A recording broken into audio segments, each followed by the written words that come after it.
Welcome to the OnScript podcast, your home for world-class conversations on scripture and theology, where you get to meet some of the best in the field. Visit us at onscript.study. Say hello on Twitter at OnScript Podcast, and stop by our Facebook page at facebook.com/OnScript. Hello, everyone. Welcome to the OnScript podcast. This is Matt Lynch. I'm a co-host of OnScript along with Matt Bates, Drew Johnson, Aaron Heim, Chris Tilling, and Amy Brown Hughes.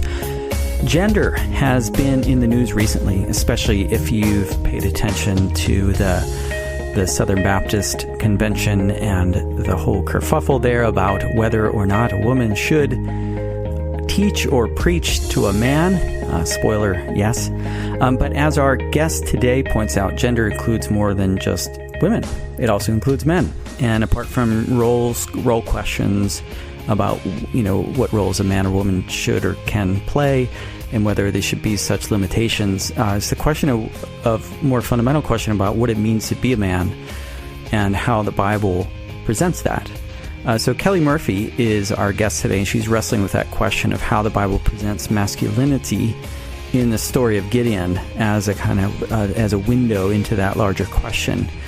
And so wherever you sit on that question and in those debates, I hope you're able to really listen to the kinds of questions that Kelly asks in this interview, and also to think through the methodological questions that are involved in the asking of those questions. So we get into both of those things today. Also, I want to give a little shout out to James Steinbach for his work on our new website, which is now live, onscript.study. Have a look, and thank you, James. Also, thanks to Ed Hatkey, our producer, and to Rebecca Terhune and Tommy Molman on marketing, and to all of our regular donors and one-time donors. Thank you so much. You make this happen. All right, enjoy the episode. Hey, everyone. Welcome to OnScript. This is Matt Lynch. I'm here with Kelly Murphy. Kelly is Associate Professor in the Department of Philosophy and Religion at Central Michigan University. She has her Ph.D. in Hebrew Bible from Emory, and she's the co-editor of Apocalypses in Context, Apocalyptic Currents Through History, published by Fortress, and is the author of Rewriting Masculinity, Gideon, Men, and Might, published by Oxford University Press, which we're discussing today. Kelly, welcome to OnScript. Thank you for having me. So I wanted to acknowledge up front that when I first got to know you, I got to know you as my boss. So when I started my PhD at Emory, you were the head TA, and in David Peterson's Old Testament intro class at Candler School of Theology, and I was just a TA minion. And so my question up front, and this is to give voice to my male fragility. Is do you still see yourself as my boss in some way? Absolutely not. In no way. No. There's no lingering kind of. Well, I mean, I guess if we're going to be honest, that will always be part of our relationship. Yes. Yeah. Okay. Well, that's what we appreciate honesty here. So before we get to your book on Gideon, I wanted to ask a little bit about your background too. So you're one of the first in your family to go to university, if I've got that correct, and then you went on to study religion. And so I can imagine there's a mix of a sense of pride in you going to university, but on the other hand, religion. That's an interesting choice. So what kind of reactions did you get in your family, and how did that, and then why did you end up choosing to study religion? Absolutely. So I was one of the first people to go to college in my family. My mother would later go on, after I graduated from Mary Washington College, to get a bachelor's degree herself. But at the time that I started at Mary Washington, I was the first person in our family to go to college. And so they dropped me off with lots of love and excitement, and they were very proud of me. But also, I sort of navigated college as a first-generation person because my parents didn't have any advice about how to register for classes or even really what I should do while I was at college besides get a degree. And I didn't know what I wanted to do, and so I floated around from class to class. For a while, I thought I wanted to be a creative writer, a poet. Then I wanted to be an anthropologist. And then I started to get a little bit more practical and thought I might be a psychologist. But had been taking religion classes all along to fulfill general education requirements. And that's where I found my passion, and that's where my heart ended up.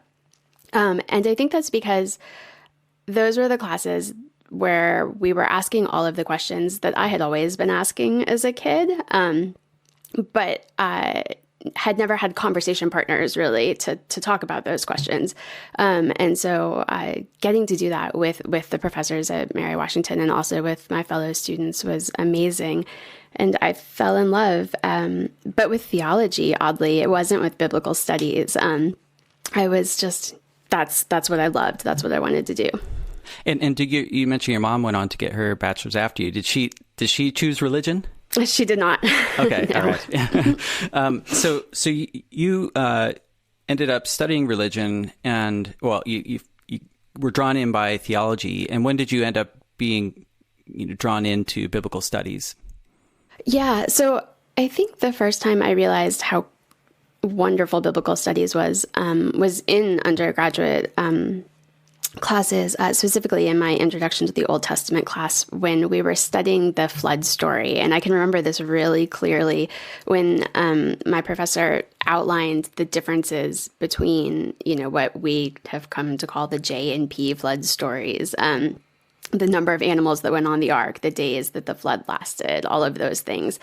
And for me, this was this amazing, eye-opening experience that maybe the Bible was more complicated than people had led me to believe. But it wasn't until I got to the University of Chicago that I really found biblical studies to be the place where I wanted to stay, where biblical studies became my home. And you at Chicago, so it wasn't, you didn't have the intro class at Chicago. Where was that? It was at Mary Washington College. Okay, and who taught that? Dr. James Goring. Okay. Who's a New Testament person, actually. So. Oh, okay. Yeah. So then at Chicago, I wanted to ask, because I knew you studied with Tikva Frymer-Kensky, and you, who I've always admired, especially her. She's known for her book in the Wake of the Goddesses and reading women of the Bible, and and she's unfortunately no longer with us. So I was curious about your experience of studying with her, and if you have any stories about her. Yes. So Tikva was a brilliant and terrifying and kind woman. And it's an interesting mix. And I owe the fact that I believed that I could become a scholar of the Hebrew Bible to Tikva. She is the person who made me realize that this was something that I had the passion for, but also sort of the intellectual chops to at least take a stab at it as much as any one of us, can do. So she was brilliant. I think that anyone who has read any of her work knows that she was also a little bit terrifying because she was not afraid to call people out when they were wrong or when they weren't working hard enough or when their ideas were not as complex or nuanced as they might be. And that was really the first time that I had the opportunity to work with a strong, amazing, brilliant woman. And so this was new for me, right? But she was also incredibly kind. And so I remember one story that I'll share is that as a master's student at the Div School in Chicago, I was taking classes with Ph.D. students who, of course, were sort of famously because it was Chicago, maybe in their 6th or 7th or 8th year in their PhD program, right? I think the average length is like 8 years, isn't it? It's pretty long. Something like that? 8 to 10? It's pretty long. And so you can imagine that as a first or second year master's student who was just learning Hebrew, I had a hard time keeping up with people who were in their 5th year of their PhD program and who knew Hebrew and Aramaic and all sorts of biblical languages, ancient languages. And Tikva recognized that I was behind, that I was struggling. And at the same time, she was also very sick during the period that I was at Chicago.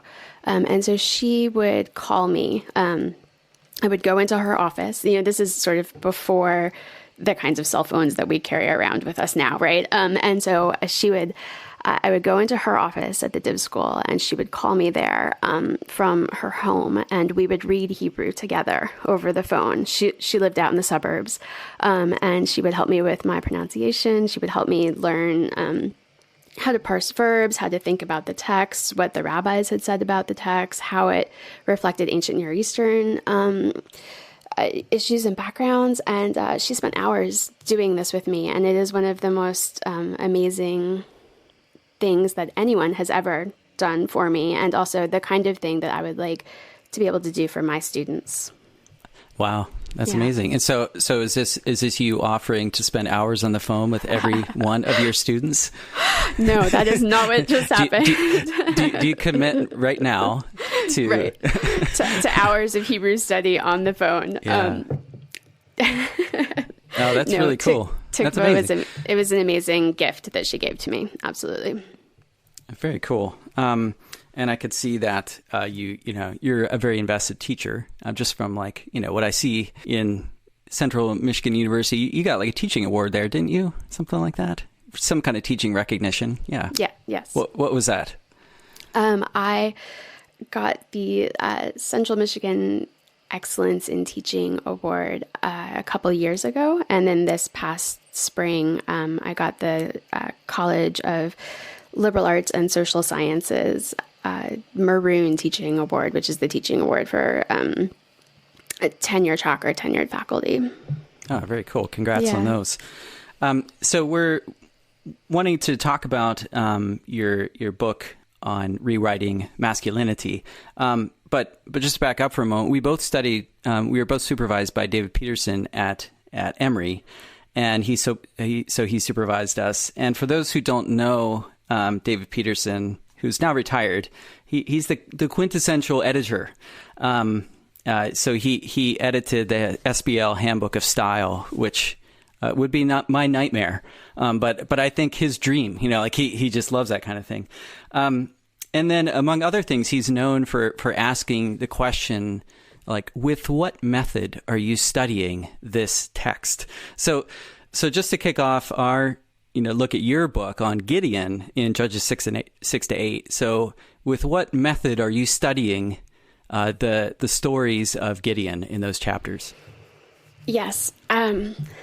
I'm channeling David Peterson. You're channeling David Peterson, and I'm having all of the sort of requisite panic that one has when someone asks you. I know. Oh, before you answer too, when we were at SBL this last November, he was there at the Emory reception, and I was telling him about a book I'm working on, and he asked the question. He said, with what method are you studying? And I had a panic attack too, because I don't always sit down and start with method and then work out from there. Sometimes I kind of work with a text and then to kind of look backward at what method I was employing and think of it that way. So anyway, what method were you using as you look back? So if I look back and think about what method I was employing when I was studying the story of Gideon, it started with redaction criticism, and maybe even just literary criticism, a reading of the final form of the text that we received, and this recognition that famously the Gideon story is full of all of these sort of contradictions, things that don't make sense. He has two names, he fights two battles, there's sort of two endings to the story, and I had always been interested in how the text that we have came to be. Again, think about the Noah story and how I fell in love with the Hebrew, started to fall in love with the Hebrew Bible. So when I started, I wanted to know, how did we get the received text? Why were there all of these things that seemed to be sort of contradictory? But the longer that I spent with Gideon, the more I also started to think about all of the ways that the text is thinking about whether or not or how Gideon is acting as a man should in ancient Israel, with all of the sort of caveats that go along with asking that question. So at some point it became clear that masculinity was this key issue running throughout the story of Gideon, this question of what it means to be a man, what it means to be a warrior. And so I started to supplement the redaction criticism that I was trying to do with thinking with masculinity studies, and then also eventually with reception history and the different ways that people have understood and used and read the story of Gideon. Okay, so you have redaction criticism, masculinity studies, and reception history. And I think if people listen to this podcast, they're familiar probably with redaction criticism, so looking at how the text came to be, how it was formed, and then reception history as well. So what exactly is masculinity studies? What are some of the key questions in that field? Key questions? I think masculinity studies sort of starts with the recognition that for a long time, people thought, when people thought of gender, they thought of women. You know, who has gender? Women have gender. And so sort of the kind of masculinity studies that I was borrowing from or using was recognizing that men have gender too, to sort of put it simply, and that there are cultural expectations for how boys and men should act, and that those cultural expectations obviously are different depending on the context that one is standing in. And so it's sort of asking the question, what does a particular time and place expect from their men, or how do they expect men to act? Yeah. Okay, so it's interesting because I read your book and then I went back and reread Judges 6-8, and I realized, like, having had sort of your study, I was like, wow, this question is really pervasive in this story. So, and you identify like several stages of the text, and then look at how masculinity, or the ideal of a man, is described in those stages of the text. So maybe, do you want to just outline those briefly so we have them kind of in front of us? Right. So in Judges scholarship for a long time, and this goes back to our German redaction criticism friends, people have recognized or argued that Judges 8 is the oldest part of the Gideon story. And that is where Gideon rarely interacts with Yahweh, where Gideon is chasing these two Midianite kings down, where he asks his son to kill these kings, and then kills them himself, sort of in blood revenge for the death of his brothers. And so people have argued for a long time that that's the oldest part of the story, and then that the different layers were added. And so in my book, I talk about how Gideon the warrior is the oldest part of the story, Judges 8, but then how there were additions to the story, including the sort of layer that has Gideon working with Yahweh, asking for signs, going into battle for Yahweh, the messenger showing up to Gideon, which is very Deuteronomistic in that it's questions about whether or not Gideon is working with God appropriately, that kind of thing. And also in that same sort of layer of text, we see that it's not just Gideon and 300 men, but rather Gideon and lots of other tribes, which scholars of Judges have long thought that sort of pan-Israelite layer was an addition as the biblical text grew. Yeah, because a lot of the early Judges stories are very local, aren't exactly. they? Localized, tiny little, bands of people going off to do one little thing, and then it's over. And then it was received into a book for all Israel. So then it was... Yeah. Okay. So you get these additional layers. Exactly. Sorry, this is very redaction criticism, nerd heavy.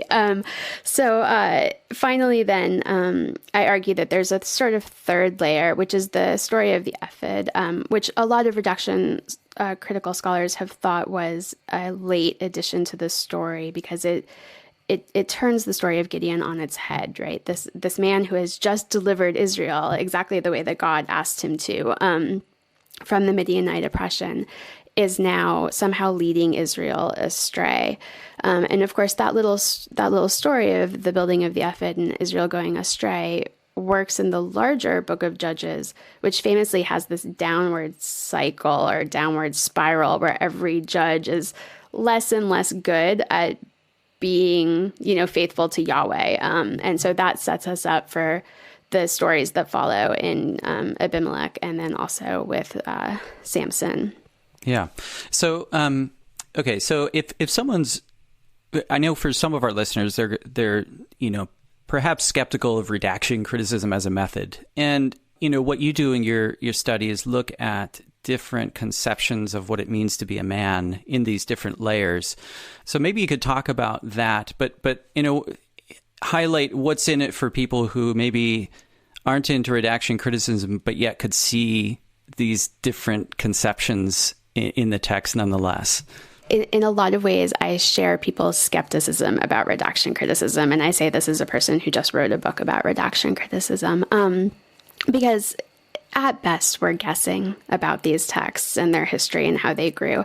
I think the book of Judges provides a really good test case for thinking about that.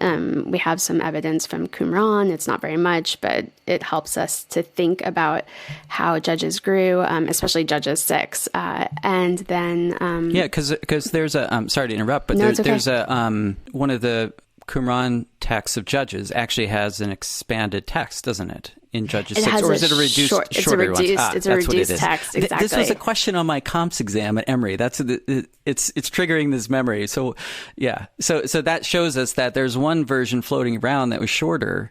And there's another version floating around that's longer, so we can actually see the text growth. Perhaps growing over time. Yeah. And just to add a caveat that anyone out there who's thought about Qumran would want to say is that text 4Q Judges A is tiny. I mean, it is so small. It is not a lot to build a house on. But I do think Judges provides a really good test case for thinking about the composition of the Bible, and particularly the book of Judges. And even if we can't say for certain that the book of Judges grew over time, the texts from Qumran tell us that the Bible in general was in flux and fluid in the first century CE, and that what we have now is different than what some of the texts look like then.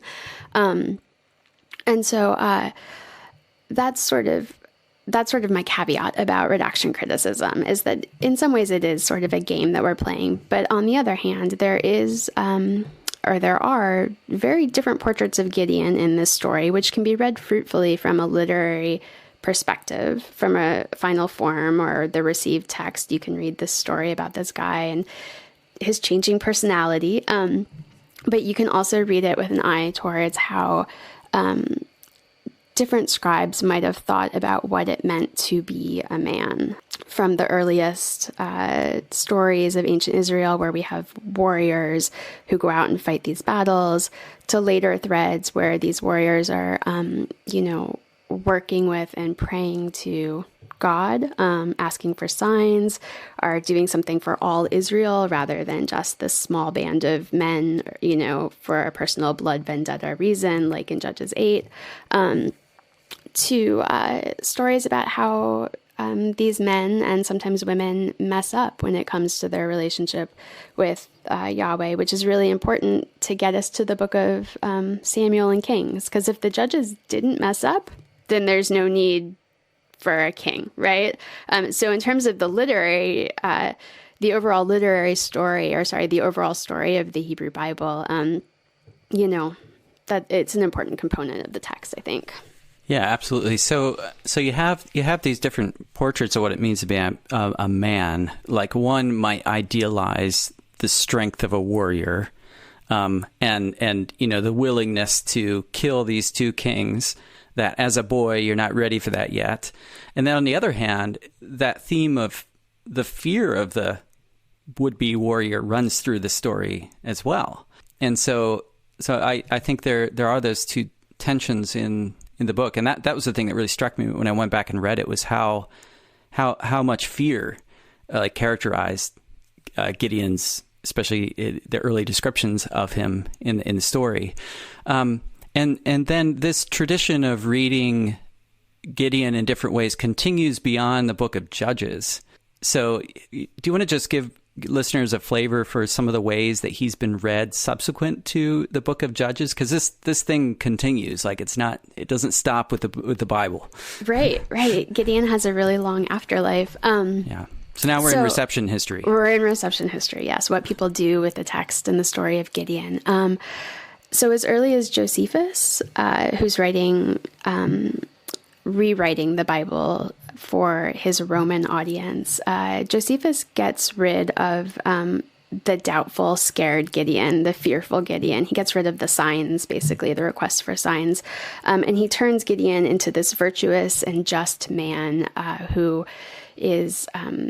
looks very much like an ideal Roman man would look, which is super interesting. So he cuts out the stuff that's problematic from Gideon's story, or problematic for his audience in particular. We get to early Christians who see in the story of Gideon a model for how to be a soldier, but not a soldier on a real battlefield, rather a soldier for Christ, how to be a model of faith. And there's sort of a wonderful text in Ambrose where Ambrose talks about how the fact that Gideon doubted was important, because if Gideon hadn't doubted, then how would he have known he was really supposed to do what he was supposed to do? Sort of a reflection on the importance of questioning and doubt in faith before one becomes a soldier of Christ in Ambrose's reading. And so it continues along these lines all the way into the future, where we have Gideon showing up in VeggieTales, Larry the cucumber in the story of Gideon the Tuba Warrior. Which I really identified with because I played the tuba. Oh, excellent. Who knew? Yeah. That's amazing.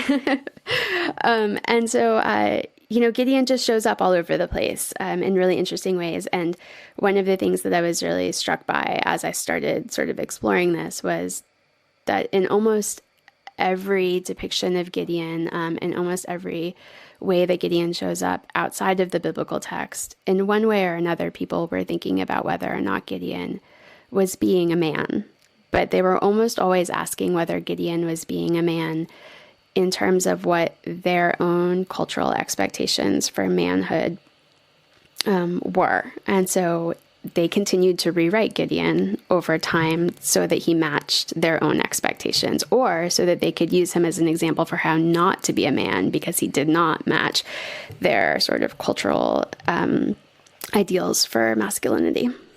Yeah, and you mentioned that he shows up everywhere, and that's almost literally true, because the Gideon's Bibles are all over the place. And this really shows my ignorance, but until I read your book, I didn't put together that the Gideon's Bibles had to do with the biblical Gideon. I think it was the plural that threw me off, but I was like, oh yeah, of course, it's referring to Gideon in the Bible. So, and you tell the story of the Gideons and how they formed. And so what were some of the ways that they were even wrestling with this question? So this is one of my favorite stories in the entire world. The Gideons start in the late 1800s, around 1898, 1899. And this story goes, and you can find this story in any Gideon's Bible in any hotel room that you stay in. The story goes that a man named John Nicholson shows up at a hotel in Wisconsin. And of course, in 1898, in hotels where traveling salesmen stayed, they often shared rooms with one another. So he gets there, and according to one history of the Gideons that I read, the hotel lobby is full of drinking and gambling and smoking, and John Nicholson is a good Christian man, and he finds all of this abhorrent. But it happens that there's only one room with a free bed in it.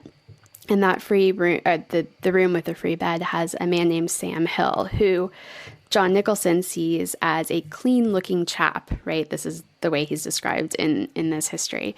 And so they end up deciding to room together that night. And before they go to bed, they discover that they're both Christians, and so they pray together.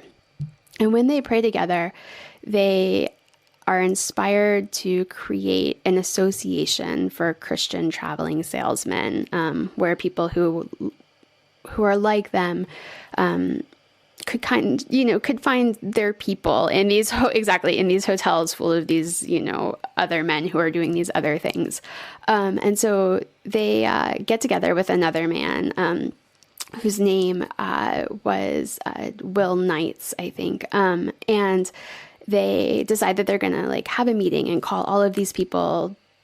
They're gonna have a meeting and they're gonna ask traveling salesmen who are Christians to come to this meeting so they can start this association. And then the story goes that they show up at this location for this meeting. And the only people who came were the three of them. I know, right? And they're disappointed. Poor guys. I know. It's a sad story. But they decide to go ahead anyways. And they have a meeting. And one of them, I can't remember which one, suggests that the name of their organization should be the Christian Traveling Men of the United States of America. And this is during the era when all the names of these associations were so long. It was amazing. And I think it was Will Knights who said, look, we're traveling salesmen. We're too busy to use a name that's that long. We need a shorter name. And so they pray. And as they finish praying, Will Knights stands up and he says, I've got it. We'll be the Gideons. And then the story goes, he proceeds to read Judges, this is really important. He proceeds to read Judges 6 and 7 and says, and therefore we will be the Gideons, because Gideon was a man who was willing to do exactly what God wanted him to do. But the story of Gideon ends in Judges 8, which is a horrible story to model masculinity on. And I fell in love with this idea that these men created a whole organization based on 2 chapters of Gideon's story, which doesn't end for another chapter. Yeah. And is there a slight irony too in that, that going back to the plural Gideons, that you're talking about the different Gideons of the text, you've got different presentations. Right. Yeah, absolutely. Yeah. So they choose and also, saying he's always willing to do exactly what he's supposed to do. Is exactly the opposite of the text, right? Yeah, because he needs all kinds of assurances and quite a few. So he has the initial assurance where the angel calls down fire and burns the sacrifice, and then he does the fleece thing, and then God assures him with okay, you sneak into their camp and you'll hear them talking, the Midianites talking. So he's got 3 assurances, right? And it's funny too, because for me, and I've heard in Christian circles, 2 opposing readings of the signs. So on the one hand, hey, we're supposed to ask for signs to make sure that we're doing the right thing, or that the very asking for signs is a demonstration of a lack of faith. Exactly. So, do you think that the stories nudge us in one direction or the other, or is it completely open? I think it's open. And I think this is one of the things that makes the story of Gideon so fascinating, because you can read those requests for signs into, like you said, totally different ways. On the one hand, it's good to request signs before you go out and do things. On the other hand, how many signs can Gideon ask for before it becomes absurd, comedic, overkill?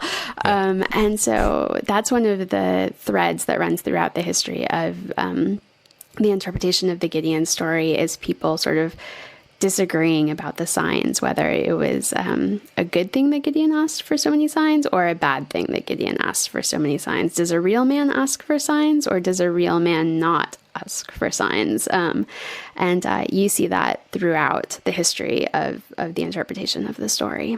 Yeah, and I guess it depends on the prior assumptions about what it means to be a man that you're bringing to that question of signs, right? Right, exactly. And just to add a detail here, one of the interesting things is that if we read the request for signs against the backdrop of the ancient Near East, it was an expectation that military leaders would ask their gods for signs before they went into battle because you wanted to make sure you were going to win. And so read against the ancient Near Eastern texts, Gideon is doing exactly what he was supposed to do. And often, in fact, they would ask for more than one sign because, again, you really want to make sure that you are going into this battle with your God on your side. But if you don't know that ancient Near Eastern background and you read Gideon's signs from a different angle, it looks bad. It can look bad. Yeah. So I want to switch gears here and do a speed round. And, Awesome. and this is where I ask you a bunch of questions, and you have about 3 or 4 seconds to answer them. Okay, awesome. Okay. All right. Could you tell me in a sentence or two about an academic-y type conversation that you have that was like an epiphany or a paradigm shift for you? I think it would be a moment with Tikva. I was talking to her about how I wanted to know the answer with like a capital T and a capital A. And she said, questions are more important. That's a good one. Continuing the theme of judges, do you see yourself as a Yael, Deborah, or the lady who drops a millstone on the guy's head? So which would you identify with and why? Do I have to pick one? Because I would like to be all three of those women. Okay, you could, yeah. And why is that? Deborah's an incredible leader. Yael, I mean, that speaks for itself. And there are times when people need millstones thrown on their heads. Exactly, right. Dropped on their heads. Do you have anyone in particular in mind? I am not going to answer that question. Okay, all right. Knock, knock. Who's there? Spell. Spell who? WHO. Okay, so I have 2 specially designed knock knock jokes. Okay. These are with you in mind. Okay. Knock knock. Who's there? I'm Gideon. Gideon who? I'm Gideon happy on my birthday. Excellent. Okay. Knock knock. Who's there? Masculine. Masculine who? The masculine me broke, so I'm just going to be who I am. That is amazing. All right. Well, I hope you appreciate those. All right. What's Those the were most significant book in biblical studies in the last 50 years? I have to pick one. Yeah. This is like when my students ask me what my favorite book of the Bible is, and I start by saying Genesis, and then 30 minutes later, we're talking about how it's actually Chronicles. I have no idea. No idea. Okay. All Yeah, right. I'm sorry. That's all right. What books do you wish men who are into biblical studies, theology, or the study of religion would take the time to read? Not a biblical book, but like a scholarly book. Sure. Rhiannon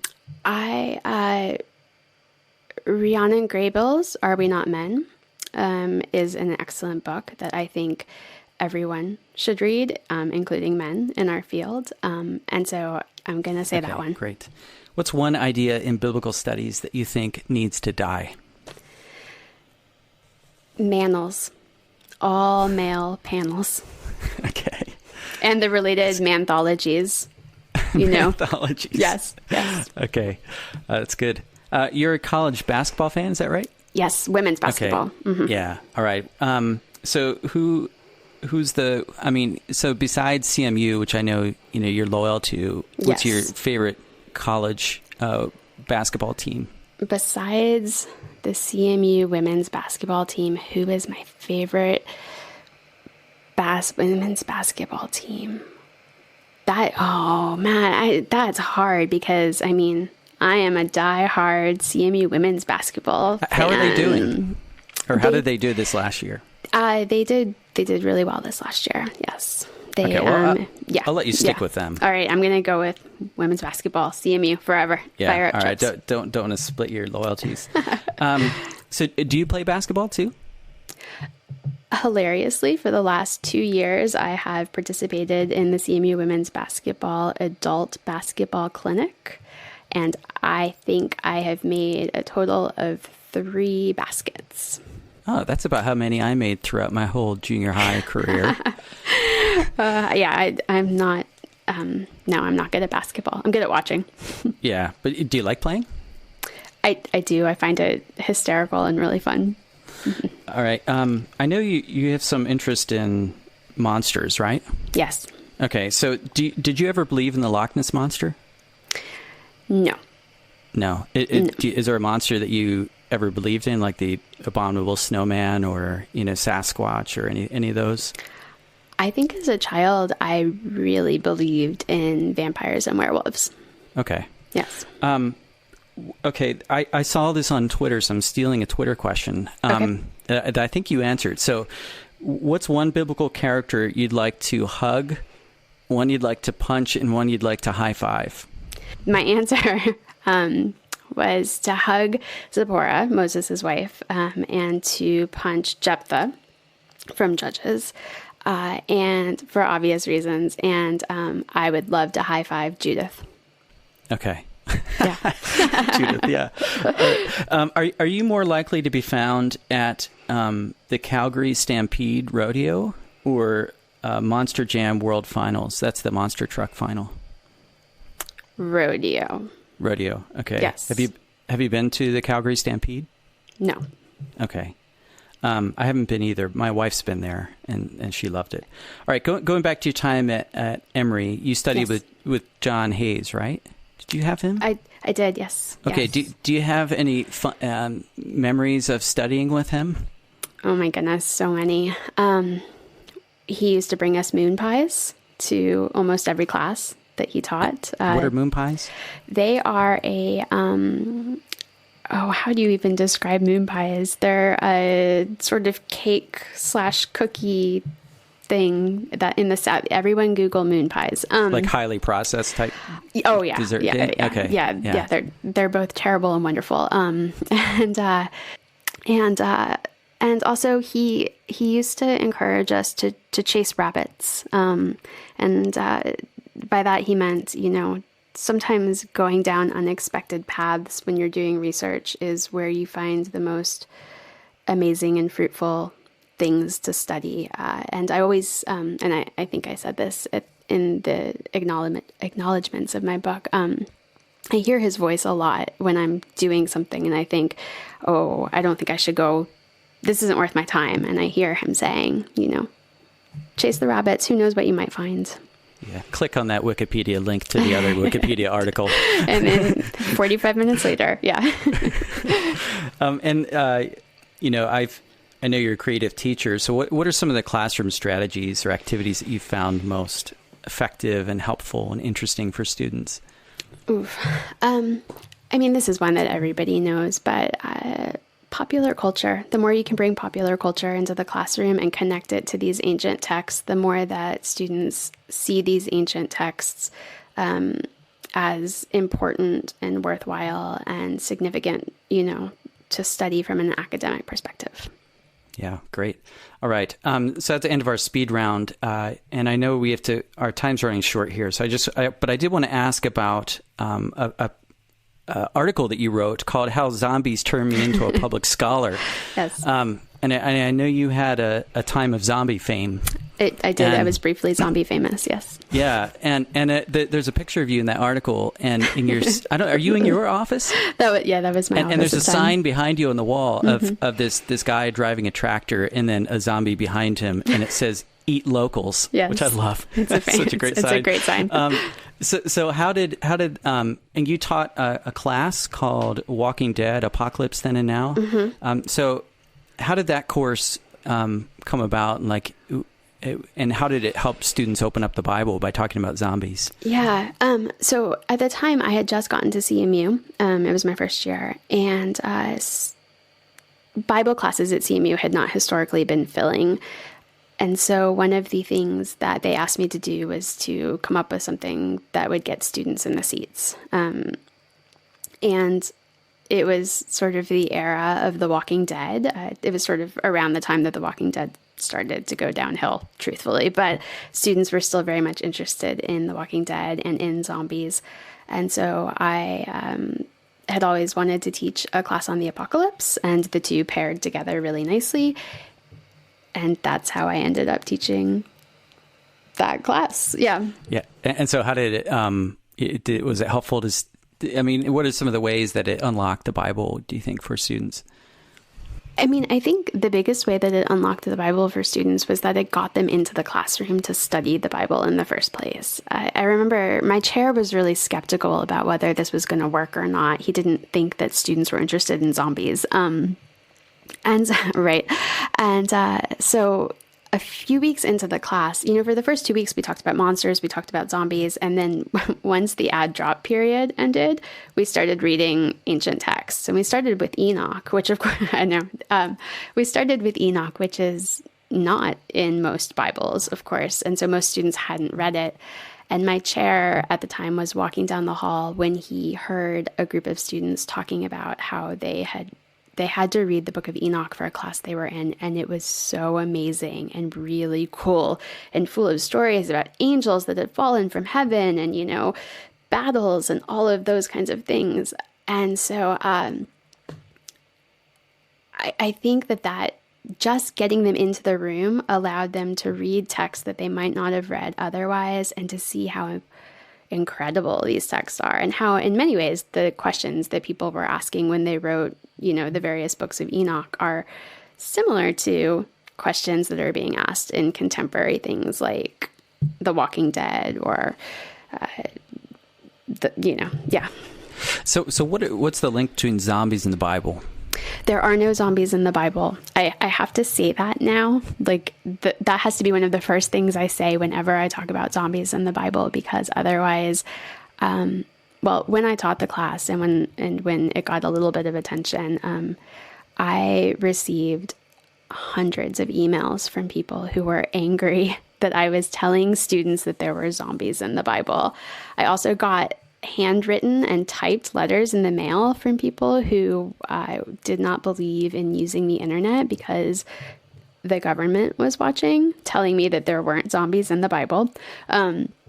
So there are no zombies in the Bible. And I know people often say, well, what about Ezekiel and the dry bones, or all of the people who come out of the tombs at the resurrection in Matthew?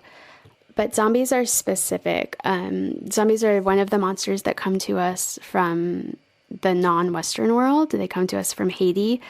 And the original Haitian zombie looks nothing like our contemporary zombies. And we get our zombie through a sort of horrible history of colonization and imperialism and racism. And so the link is not that there are zombies in the Bible. But the link is that there are stories about what it means to be human, resurrection, what happens after death, in both texts. And then, of course, there are concerns about empire and imperialism and colonization running throughout, both kinds of literature. And so that those are some of the links between zombies and the Bible. Yeah, I didn't know that history, and I was thinking about the graves that open up at the crucifixion, but I see that so zombies are specifically Walking Dead and not those who come back to life. That would be right. A pretty significant difference. Right. Yeah, but that's great though, about using kind of popular culture that is asking similar questions to what the Bible is asking, and show that there's a shared concern for really fundamental questions that runs through the Bible. But then also, they're going to be inflected in really different ways too. Exactly. It's a really good way to get students to see the cultural differences, the vast differences between our world and the world of the ancient Israelites. And it's also a really wonderful way to get students to read texts that they've read a bunch of times before anew and afresh. Most students have read the Gospels before in some way, but maybe not all of the Gospels side by side. And so it allows them to see the text in a new way. And I think that can be really exciting and fun for them. And of course, every time I read the text with them, they show me something new and exciting and amazing too. Yeah. And so would you say the U.S. government is trying to get us to think that there are no zombies in the Bible? What do you think? Obviously they're going to be listening to this podcast. So, you can go ahead and address them directly if you want, but what do you think's the U.S. government's role in all this? Well, the CDC famously now, this is famous among zombie scholars, years ago, the CDC came up with a zombie preparedness guide, which you can still see, and it's still online. And of course, the whole thing is about how to prepare for emergencies in general, but how do you get people to read about preparing for emergencies? Well, you put it in sort of a zombie comic book zine kind of thing. So yeah, maybe the government knows more than they're telling us. I don't know. Well, that seems inevitable, right? Yeah, I mean, get UFOs. I mean, we could go on. Right. You say safely from Great Britain. Yeah. Well, just a last question. Going back to your book, what do you think is the challenge that you hope readers will take away from your work on rewriting masculinity? I think there are three things that I would want people to take away from reading Rewriting Masculinity. The first is that traditional historical critical methods of reading the Bible are important, but it is incredibly important and I think imperative that we start to interweave those approaches with theoretical approaches to things like gender, and to read with an eye towards contingent categories that can reveal things to us that we might miss if we use these approaches in isolation. So that's the first thing. The second thing is that there is no such thing as a masculinity or a femininity, right? There's no one way to be a man. There's no one way to be a woman. There are multiple masculinities and multiple femininities, and in between, all around us all the time. And that was the case in the ancient world just as much as it is the case today, albeit in different ways. And then the third and final thing, I think, is that we have to read with reception history as we move forward. We need to think about how the reception of the biblical text is a way that we can responsibly claim our own role in interpreting and using the Bible, and to reflect critically on what we're doing when we're reading the Bible, because we're never passively reading the Bible. We're always interpreting and doing something with the text. And so I think it's really important to think about what other people have done with the text or the various texts, so that we can also ask ourselves what we're doing with them. Well, Kelly, it's been really nice to speak with you and to hear about your book and your work on zombies as well. So thanks so much for taking the time to talk with OnScript. Thank you for having me. It was a lot of fun. You've been listening to OnScript, delectable conversations on scripture and theology. If this episode has brought you inner peace or lit your biblical fire, please consider a small donation of just $2 or $5 per month. Information on how to donate can be found at onscript.study/donate.